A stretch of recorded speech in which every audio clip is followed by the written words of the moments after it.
ಒಂದು ಇವಾಗಿರೋದಂತ ಹೇಳಿದ್ರೆ ಚುಟುಕು ಕ್ರಿಕೆಟ್ ಅಗ್ರೆಸಿವ್ ಮೋಡ್ ಅಲ್ಲೇ ಆಡ್ತಾರೆ ಪ್ರತಿಯೊಬ್ರು. ಎಲ್ಲ ಇಡೀ ಟೀಮ್ ನ ಜೊತೆಗೆ ಫ್ಯಾನ್ಸ್ ಕೂಡ ಅವರು ಅಗ್ರೆಸಿವ್ ಮೋಡಿಗೆ ಎತ್ಕೊಂಡು ಹೋಗ್ತಾರೆ. ಒಂದ್ ವೇಳೆ ಕಳೆದ ಮ್ಯಾಚ್ DC ಮೇಲೆ ನಾವು ಸೋಲ್ತೀವಿ ಅಂತ ಗೊತ್ತಾದಾಗ ಇಡೀ ಕ್ರೌಡ್ ಸೈಲೆಂಟ್ ಆಗಿ ಕೂತಿದ್ನು ಕೂಡ ನೀವ್ ಎದ್ದೇಳಿ ಚೇರ್ ಅಪ್ ಮಾಡಿ ಅಂತ ಅವ್ರಿಗೆ ಸನ್ನೆ ಏನ್ ಮಾಡ್ತಾರೆ. ಅಷ್ಟು ಲೆವೆಲ್ಗೆ ಆಕ್ಟಿವ್ ಇರುವಂತ ಪರ್ಸನ್. ನಾವು ಹಿಂದೆ ಆಸ್ಟ್ರೇಲಿಯನ್ ಟೀಮ್ಗೆಲ್ಲ ನೋಡಿದಾಗ ಸ್ಲಡ್ಜಿಂಗ್ ಮಾಡೋರಲ್ಲೇ ಮುಂಚೂಣಿಯಲ್ಲಿ ಇರ್ತಾ ಇದ್ರು, ಸ್ಲಡ್ಜಿಂಗ್ ಮಾಡೇ ಎದುರಾಳಿ ತಂಡವನ್ನು ಹೆದರಿಸ್ತಾ ಇದ್ರು. ಆ ತರದ ಒಬ್ಬ ಪ್ಲೇಯರ್ ಅಂದ್ರೆ ಅದು ಇಂಡಿಯಾದಲ್ಲಿ ವಿರಾಟ್ ಕೊಹ್ಲಿ ಮಾತ್ರ.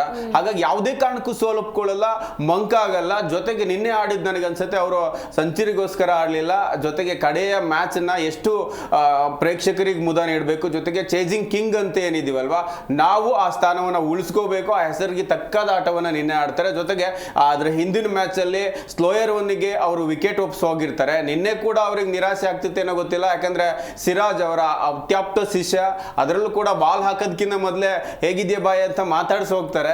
ಅದಾಗ್ಯೂ ಕೂಡ ಮೊದಲ ಬಾಲ್ ಅಲ್ಲಿ ವಿಕೆಟ್ ಹೋಗ್ತಿತ್ತು 100%. ಬಟ್ ಈಸಿ ಕ್ಯಾಚ್ ಅದು. ಕ್ರಿಕೆಟ್ ಅಂತ ಬಂದಾಗ ಆ ಕ್ಯಾಚ್ ನ ಯಾರು ಬಿಡಲ್ಲ. ಅನ್ಲಕ್ಕಿ. ಹಾಗಾಗಿ ಅವರು ಒಂದ್ ಕಡೆಗೆ ಲಕ್ ಕೊಹ್ಲಿ ಕಡೆಗಿತ್ತು. ಹಾಗಾಗಿ ನಿನ್ನೆ ಅದ್ಭುತವಾಗಿ ಆಡಿದ್ರು ಸುನ್.